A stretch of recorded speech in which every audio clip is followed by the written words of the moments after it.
Okay, all right, here we are. We're live. Morning, everybody. March 31st, about to go into April tomorrow. Still in the midst of the coronavirus, so the world is in an interesting place. And today's topic, I had a question from somebody, and it related back to a topic that we had discussed a long time ago, and that was something we call the fitness stock market. I don't know if that rings a bell with anybody. We did it a while ago. I'm not even sure if it got recorded and all that good stuff. But we're going to discuss it today. In the fitness stock market, which, I mean, it may bring tears to a lot of eyes right now just to even mention the stock market with how much it's been absolutely destroyed by the coronavirus. But other than that, it's a useful analogy, so my apologies. So we're going to relate fitness to a stock market, and most of the time what I try to do is talk people off of ledges, give some sort of nuance and perspective and context to things so that people can ideally enjoy working out a little bit more. And when we first talked about this, we discussed, if you're invested in the stock market, there's all types of stuff that there's all different, not just one stock, right? You've got common stock, you've got preferred stock, and then whatever stock you have, you're going to make some sort of decision as to where you're going to invest based upon the size of the company, large, mid, small cap, what kind of industry are you going to be in? Is it going to be tech? Is it going to be energy? Location, is it in the U.S.? Is it international? Is it an emerging market? The style of the stock, is it growth? Is it value? Is it risky? There's all kinds of decisions to be made. And then a lot of people will just get a mutual fund, which is a bunch of people pooling their money together to buy stocks, bonds, other types of securities, and ideally spread their risk, right? And everyone will tell you, if you're invested in stocks or the stock market, you're invested in something for ideally, most of the time, long-term growth. That you shouldn't go onto your account if you're in it for 10 or 15 years and check it every single day. You'll probably go bonkers. And because if you're going to be in it for 5, 10, or 15 years, it's ideally, at the end of that investment, the overall trend was an upward growth, right? But in that nice upward growth, if you zoomed in, you would see this volatile little up and down that if you checked it on a daily basis, you'd go absolutely crazy. So you don't do that. You check in with less frequency, not more frequency. Maybe you check in once a quarter. Maybe you check in every 6 months, and then you can see where is the trend going. Not that, well, how did this one particular stock look at breakfast, and how did it look that same day at dinner? Again, you'll probably go crazy. I view fitness, if you're in it for the long haul, kind of the same way, which is why I like this fitness stock market analogy, which is, especially as a CrossFitter, you are invested, so to speak, in a wide variety of companies, in a wide variety of industries, in a wide variety of locations. Without a doubt, you're not just invested in one single asset. So as a CrossFitter, you are invested in, body weight movements, light weights, medium weights, heavy weights, all the way up to your 1 rep max in any particular thing. For repetition ranges, you're invested in 1 reps all the way up to over 100 reps or more. Karen's 150 wall ball shots for time. In time domains, you're invested in sub 15 seconds if you're quick on a 100 meter dash, all the way up to, if you're doing Murph, you could be invested in something for an hour. It's a huge range right there. Then for actual modalities, you're invested in body weight movements, in all of your gymnastics movements, which how many are there, how many movements are there? That list could be huge. You're invested in your engine work, your biking, rowing, running, etc. You're invested in moving external objects, weightlifting, so to speak. And that's anything that has loading that's outside of your body. So all your barbell work, your dumbbell work, your kettlebell work, prowlers, sleds, yokes, I mean, you name it. So you're invested in literally hundreds and hundreds of things. And I think CrossFitters can drive themselves crazy by thinking, okay, I'm invested in these hundreds of different things that I'm trying to get better at as a CrossFit athlete, and I'm going to check them every single day when I log my metrics, and I expect every single one of those 100 to always be going up, always, every day, month after month, year after year, and if it's not, well, I've made a poor investment, something's going wrong. But that's not the case. You wouldn't do that with your financial investments, and to a degree, it makes the same sense with your physical investments in your long-term health and fitness. You might be, maybe your gymnastics movements are going very well, your engine's going very well, but something else has just slid a little bit. It didn't tank. You don't have to sell it off as a total loss. It's a little low at the moment, or vice versa. You've been spending a bit more time with the barbell. The 5K has slipped a little bit. That 5K time's not really what it should be anymore. Or, you could play this game over and over again. But the point is, when you take a step back and you look at the overall trend of your fitness, which is why CrossFit defines your overall fitness not as any one singular metric. I think that's a trap that you can fall into. Your fitness is not your back squat. That might shock some people. Now, if you're a power lifter, we're having a different conversation, okay? Because you're not as invested in a wide range of assets as we are as a CrossFitter. If you are a dedicated Olympic lifter and your world revolves around, is my clean and jerk and snatch going up? Period, end of story. Some other stuff fell off, whoop-de-doo. Are those two things going in the right direction? You're invested in a different asset class than a CrossFitter is. As a CrossFitter, just because your back squat is going up, staying stagnant, or you're 7 pounds off your all-time max, may or may not have any value in determining what's happening with your overall fitness. Your 1 rep max clean and jerk or snatch is not your fitness as a CrossFitter. But then again, here's the tough thing to say. Neither is your Fran time.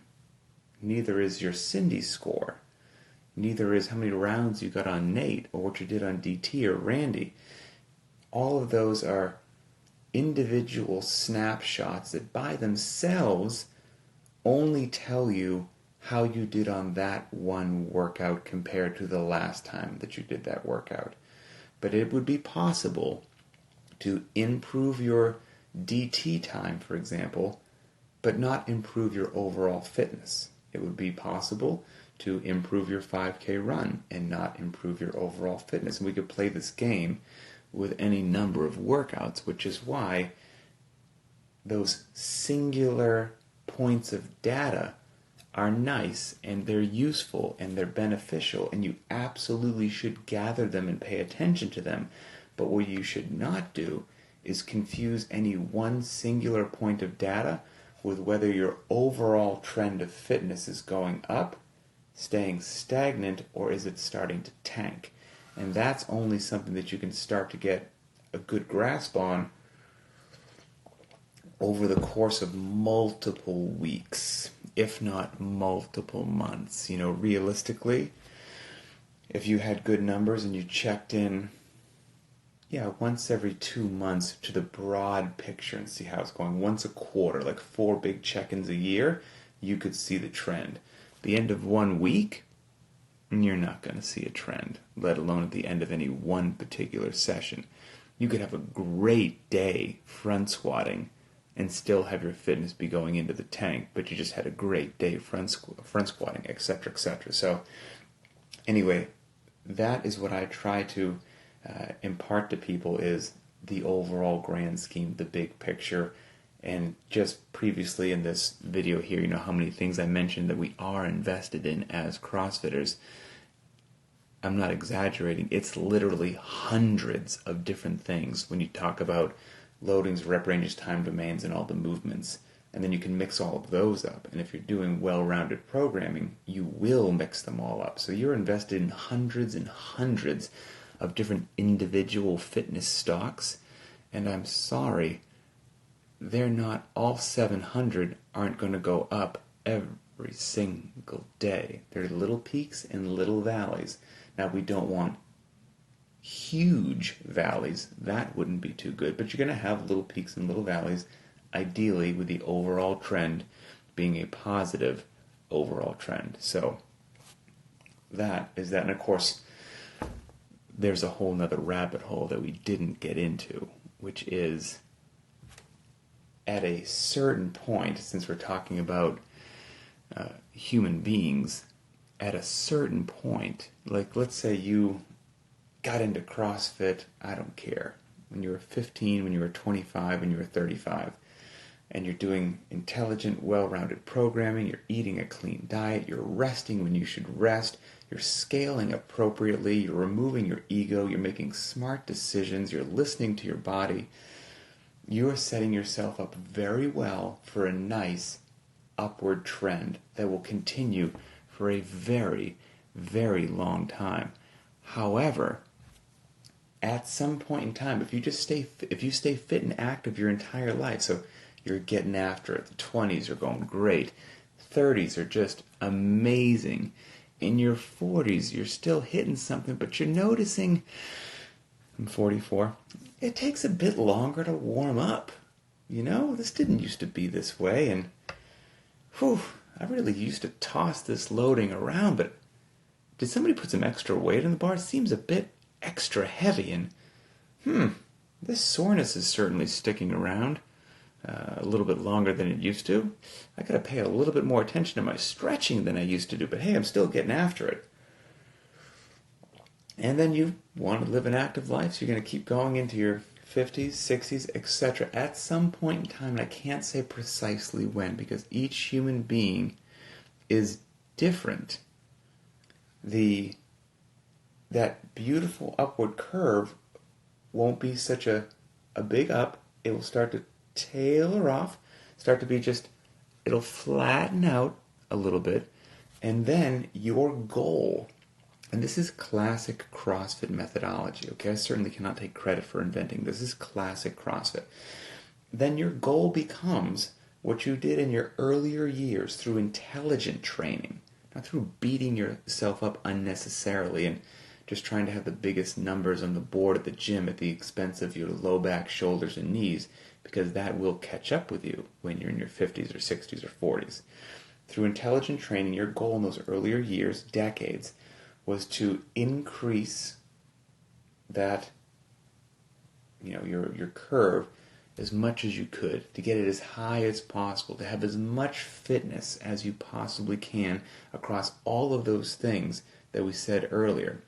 Because at some point in time, it will level off, and then it just will happen to every human being. If you keep working out your whole life, it will slowly start to decline.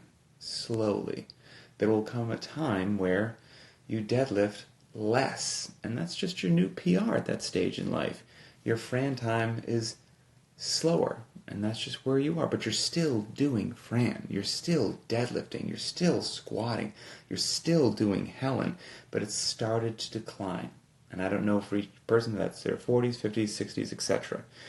Well, the higher you had that curve, aka the more fitness you had to begin with, well, the longer it should take to keep going and tapering down. So the more capacity you will have for years and years and years, because you had more fitness to start with. So that's the goal of intelligent, well-programmed, well-thought-out training, where you as the athlete also listen to your body, you make smart decisions, is this fitness over a course of a lifetime. And that's what CrossFit, fitness, you could have a snapshot of fitness at one moment in time, but CrossFit defines your health as fitness over the course of your lifetime. And that's precisely the goal. It should be everybody's goal, I hope. but it's definitely our goal at Lynchman. So hopefully that is useful to some individuals and put some perspective into some things. I'm pretty sure that I missed a comment or two, so let me go back here. Okay.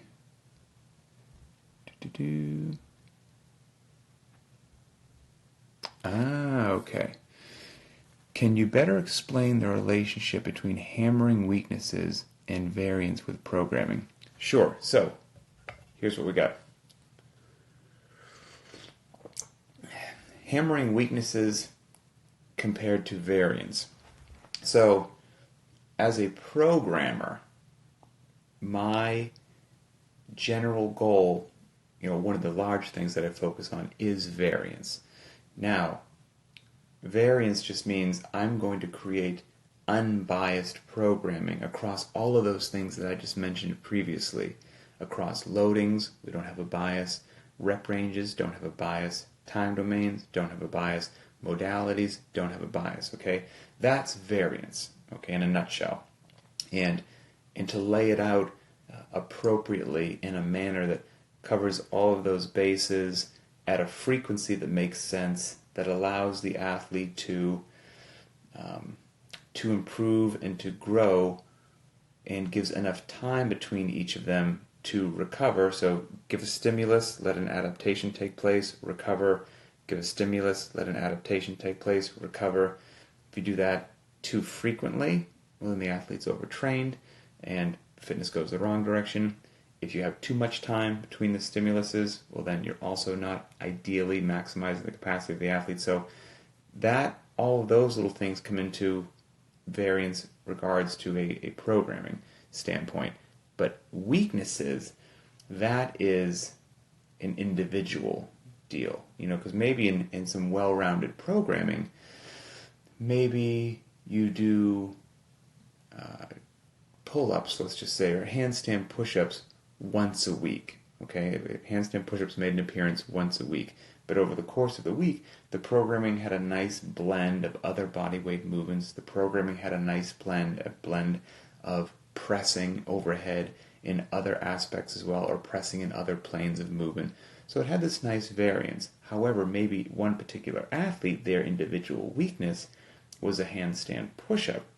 So even though they're doing programming that has a nice, intelligently laid out degree of variance, for them, they may need to touch on the handstand push-up a little bit more because specific to that individual, that's their weakness. And so what that individual could do is put in some extra handstand push-up work, some handstand holds, some tricep work, some shoulder work, some presses, some descents from handstands, some whatever it happens to be, 2 more times that week. Maybe Monday, Wednesday, Friday as part of either their warm-up, they have a little handstand routine that they do, handstand push-up routine, or if they're more comfortable with it, after the workout, Monday, Wednesday, Friday, they do some extra handstand work, and they track their individual numbers on that and make sure that they're getting improvement. And even in their additional handstand work, variance would be a great way to help accomplish that goal of getting better at the handstand push-up, not just doing the exact same thing every time. So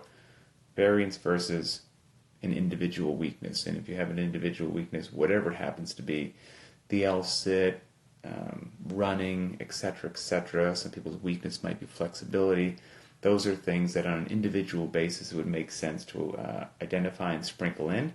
And good programming that's well balanced and varied will help the athlete identify if they do have a weakness and what is that weakness. Because there's the potential, if your programming doesn't have variance and it's just biased to a particular thing, that you will never know about a weakness that you have because maybe that biased programming is avoiding this whole section of movements, and so you never get exposure to them, and you don't even know you have a weakness there, or it's neglecting a certain time domain, or it's neglecting a certain loading, be it light, medium, or heavy. So if you're doing a nice spectrum, you should get a good flavor of what you excel at and what you don't excel at, and then you can start to attack those weaknesses. Okay, let's see what else we got here. Checking the clock. My kids are probably going to be up soon. Let's see.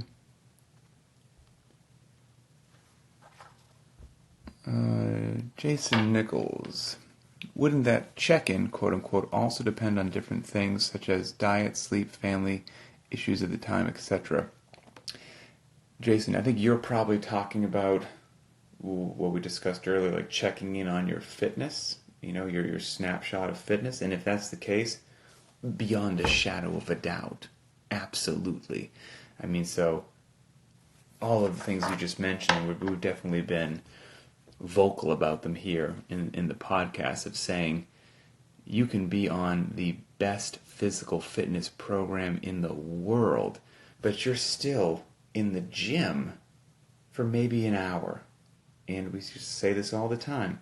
1 hour in the gym cannot compete with 23 hours of poor decisions outside of the gym. It's a 23-1 war, and the 23 hours will absolutely massacre that 1 hour in the gym. I don't care how hard most people work out.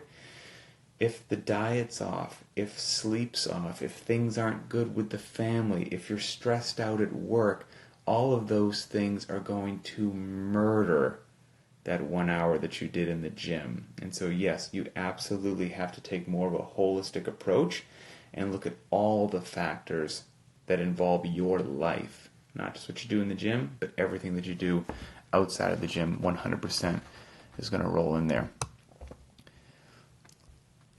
Let's see. Good morning. I see a hello. And I think we are good. I see Bob Boston says that this is basically an important discussion for him now at 59 years old. Absolutely. 100%. And that's what I try to get across to people who might be listening to this in their 20s and 30s and at that point in time feel bulletproof or feel, I can blow off the warm-up, I can blow off the whatever it happens to be. I just highly encourage everyone not to do that because time goes by and those decisions do add up and catch up. So that's that. Everybody please stay healthy, stay safe in the midst of the old COVID-19, which is just crushing the world at the moment. Still maintain your health and fitness. I mean, how important it is to be healthy and fit to the best of your ability is probably on the forefront of everyone's mind. And so let's keep doing whatever we can do, whether you have a lot of gear in a garage gym right now, just a set of dumbbells, or you have no equipment whatsoever. There's something that you can do. And you can always ideally control your diet to the best of your ability and keep yourself happy, fit, and healthy, your family as well. So that's it, and I will talk with everyone later.